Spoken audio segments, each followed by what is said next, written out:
Hi, my name is Bosco Zubiaga. I'm a product marketing manager for big data on the Google Cloud Platform team. Thank you for joining our webinar on Google BigQuery, Google's fully managed data warehouse for large-scale analytics. I would like to start by giving you a quick overview of what we'll cover today. First, I will go through a quick introduction on Google Cloud Platform. Then, I've invited Chad Jennings and Dan McClary, product managers on BigQuery, to join me. Chad will talk about the benefits of using BigQuery and will show you an exciting demo. Dan will cover the origins of BigQuery. He will then give you a peek under the hood so you have a better understanding of why BigQuery has such a great price performance. Then, he will share with you some of the latest features we've added to BigQuery. He will also explain how BigQuery integrates with the larger Google Cloud Platform, and then we'll pass it back to Chad to talk about our partner ecosystem. So let's get started. With Google Cloud Platform, we're building a different kind of cloud. The status quo cloud of today shares a lot of similarities with private data centers and colo facilities of decades past. Teams spend a lot of time thinking about servers, memory, network connections, and storage. And while they're not actually touching physical gear, they still have to manage, monitor, and care for virtualized versions of that same gear. We used to use this kind of cloud inside Google, but we realized our business couldn't scale fast enough unless we reduced the complexity of that model. So we had to reinvent everything about how we built, deployed, and run software on our cloud to be able to manage that complexity out of the equation. Today, we use third wave cloud, a combination of automated services and scalable data. And this is what we offer through Google Cloud Platform. Our customers don't spin up servers, but their apps serve millions of users each minute. They don't shard databases, write failover scripts, or patch software stacks, and yet their software is some of the most resilient and secure ever created. This approach lets our customers code without thinking about infrastructure. Consequently, they do a lot less unproductive infrastructure work. It's an actual global, elastic, on-demand set of services. And this is how it translates to big data. In a typical big data world, you have a lot of these different things to do. The valuable part is programming, but you also have to provision resources, manage reliability, you have to do upgrades. At Google, we take care of all of that for you. You just do the programming, and the rest of the time is spent understanding your data and finding insights. Now, I would like to turn it over to Chad so he can further explain what BigQuery is and how it brings the core values I just explained to data warehouses. Hi, my name is Chad Jennings, and I'm one of the product managers for Google BigQuery. So what is BigQuery? BigQuery is a fully managed serverless enterprise data warehouse. What does that mean for you? It means no touching servers, no building indices, no managing upgrades, or managing georeplications. When we first built BigQuery for Google's internal use, we underestimated how important these things really were. But after running inside the company for more than a decade, our users really appreciated this serverless architecture. BigQuery operates at petabyte scale and fast, and we'll show you these demos in just a second. We also offer the convenience of standard SQL, so you can port over your existing workloads, or I guess in another benefit, you don't have to teach your analysts a new lingo. And lastly, we're durable and highly available. But what do we actually mean about high availability? When you buy a data warehouse solution, you generally just buy the green boxes. These are the actual servers that you rent. You still need to worry about scaling them and provisioning for peak loads, etc. When you buy the solution from Google, we take care of this entire block diagram for you. Our idea of highly available analytics is load your data and then press the big red button. So one of BigQuery's big differentiators is its query performance over extremely large data sets. And so to convey this, I'm going to be showing some queries over a petabyte of data. And it's easy to lose track of how big that number really is. It's a 1 with 15 zeros, or in binary, it's 2 to the 50th. But what does that really mean? Well, if you took a petabyte worth of data and put it on a stack of 3.5-inch floppy disks, you'd have a stack 3 miles high. That's 12 times higher than the Empire State Building. If you thought your 4G connection was pretty quick, if you tried to download a petabyte worth of data, it'd take 27 years. I really hope those movies are timeless classics. The Library of Congress has every English language book ever written, as well as significant audio and video collections. Even that only adds up to 10 terabytes worth of data. So you'd need 100 copies of the Library of Congress to add up to a petabyte. And I don't know exactly what this says about us as a society, but the Twitter corpus is twice as big as the Library of Congress, so you'd need To get to a petabyte, you'd need 50 times every tweet ever tweeted. Conversely, a petabyte can actually be pretty small as well. 2 micrograms of DNA is a petabyte worth of data. And every day, this is amazing, a petabyte worth of videos is uploaded to YouTube every single day. And if you had a pretty significant but not enormous server farm, 200 servers logging 50 entries a second, you'd have a petabyte worth of data in 3 years. So petabyte, while being a pretty vast amount of data, it's the size of data that folks are using every single day. And so, to show you how quickly we can scan through a petabyte worth of data, we'll cut to a demo right here. For this demo, we looked for a petabyte or bigger data set, but we couldn't find one. We couldn't even find one to buy. So we built our own. We used 40 virtual machines for 2 weeks solid to generate this data set. So let's switch over to the demo. So the data set is a retail data set. If we look here, the customers table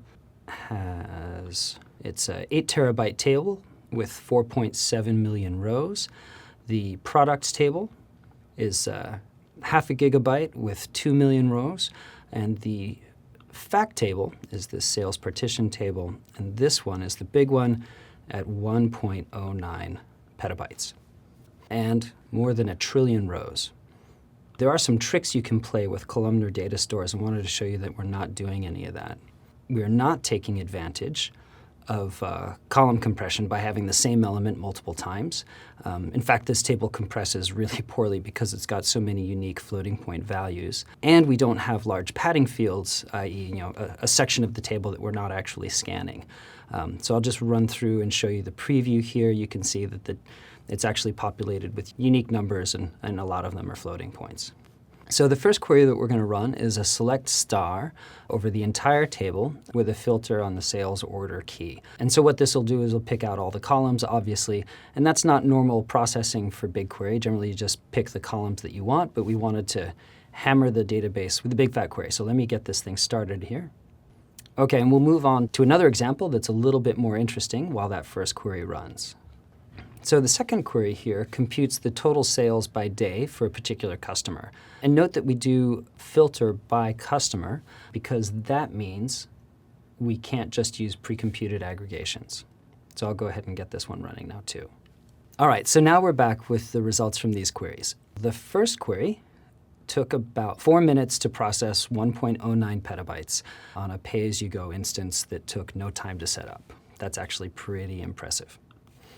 So the second of these large queries took about 5.5 minutes to finish, and that's a little bit longer than the first because obviously we're not just doing select star. We've got the filter by customer key here as well as doing some aggregations as this query computes the total sales by day for a particular customer. But even so, 5.5 minutes and 4 minutes to scan and do aggregations over a full petabyte table is pretty quick.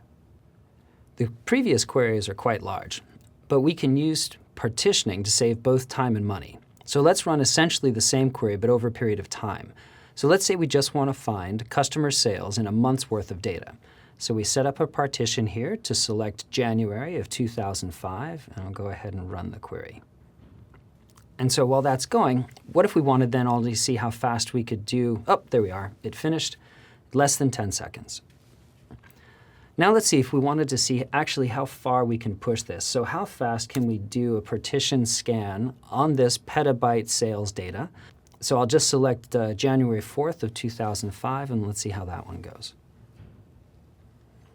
All right, there we go. Finished in less than 5 seconds. That's 5 seconds to query an entire petabyte table. That's pretty darn quick. The other queries that we ran with partitions were a bit small and used simple scan, filter, aggregate queries. Let me get this one running. It's a bit more ambitious, and then we'll explain what it does. This query computes the 7-day average sales across a range of products defined by a regular expression. We're also going to join against the products table in order to look up the product name. There we are. It's finished, less than 20 seconds. In the first 2 queries, we scanned the full petabyte table and got results back in just a couple minutes. Then, using partitions, we drastically reduced the time and cost of the queries to pull data for specific time periods.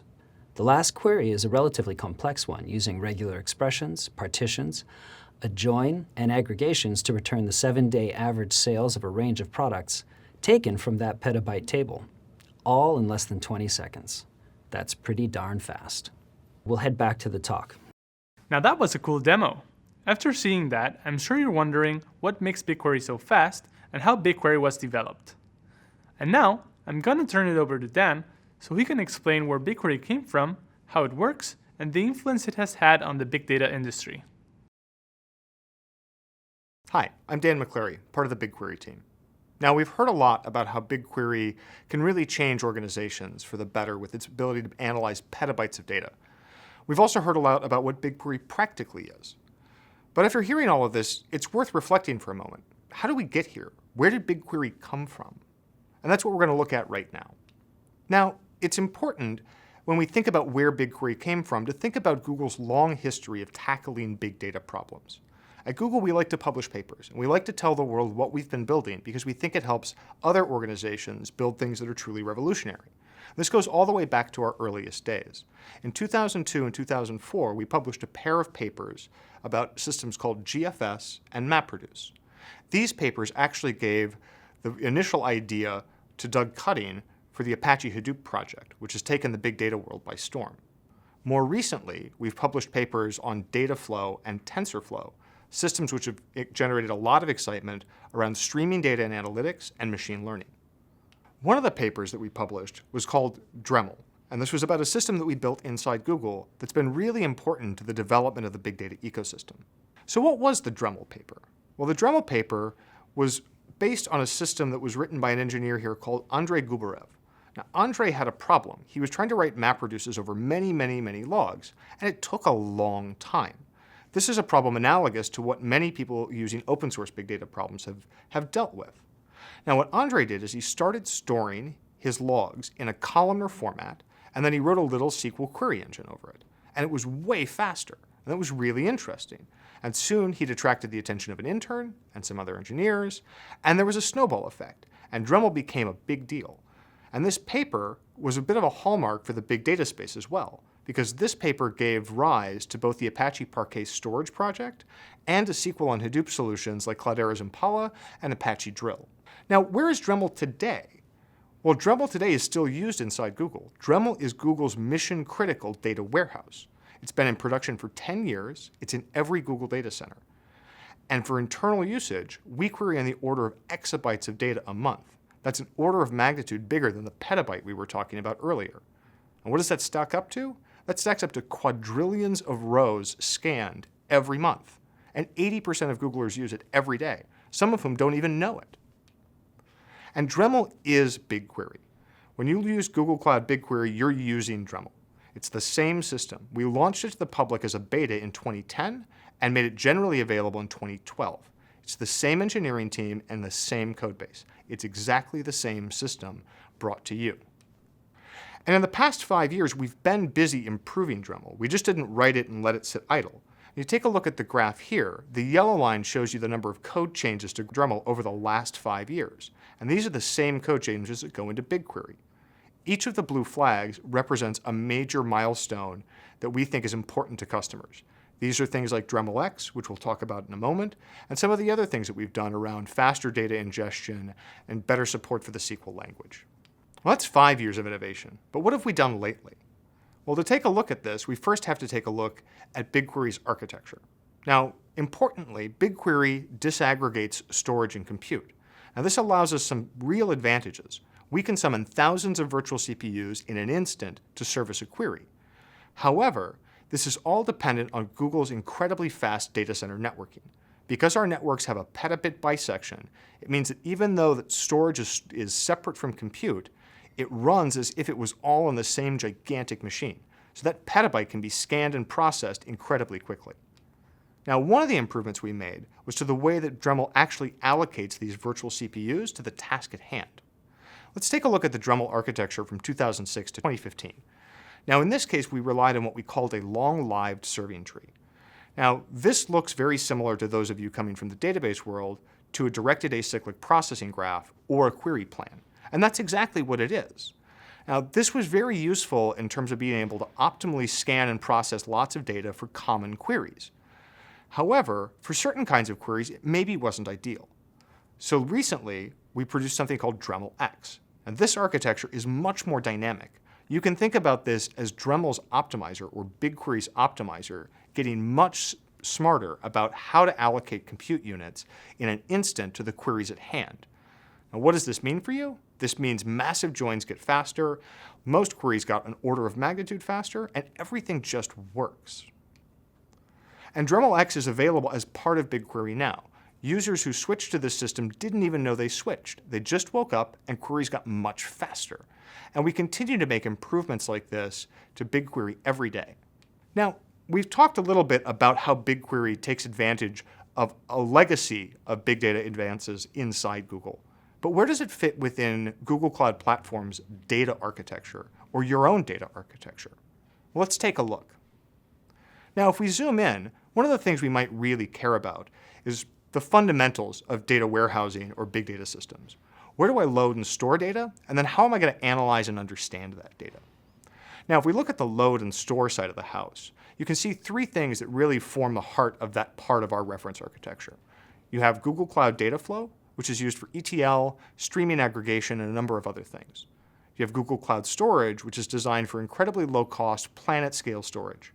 And then we have systems like Google Bigtable, which is designed for IoT data, time series, and other things that tend to be column family in nature.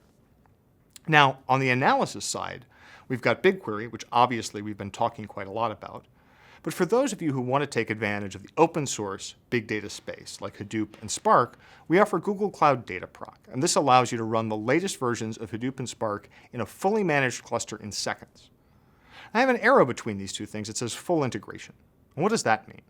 Well, full integration means that I don't have to draw little arrows between each of these hexagons to tell you this thing connects to that, this other thing connects this way, you can only do this with this other thing. Full integration means all of these products in Google Cloud Platform are designed to work together seamlessly without any extra effort on your part.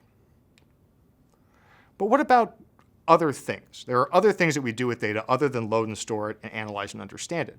So let's take a bit of a broader look. We want you to be able to ingest data into Google Cloud Platform from anywhere. And we do this in part through technologies like our own Google Cloud PubSub, which allows you to do scalable message queuing from anywhere in the world, but also through tools that you may use today, like ETL tools such as Talend, or data wrangling tools like Trifacta.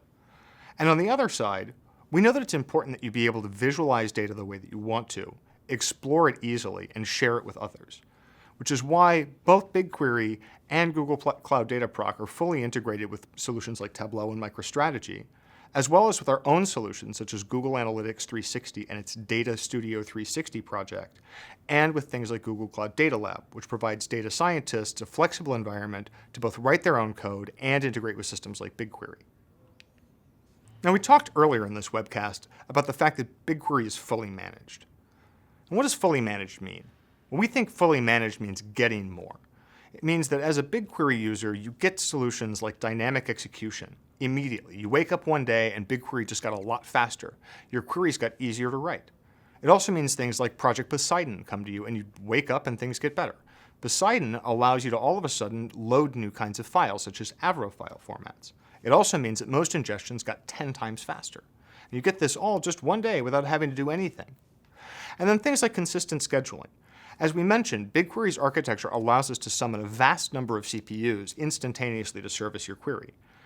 But at the same time, we make sure that you're always going to have more than enough resources to handle your queries. And so fully managed means you get the latest innovations without having to go through painful upgrades, whether it's on the query execution side or the data storage side. And it also means you always have the resources you need to process your data. Now I'm going to throw it back to Chad, who's going to talk a little bit more about other partners and how they integrate with Google BigQuery. BigQuery isn't trying to be everything to everyone. In places where we're not building functionality, we need to partner with outstanding companies to provide that functionality to our customers. You can see here 4 different functional areas, from visualization to data preparation.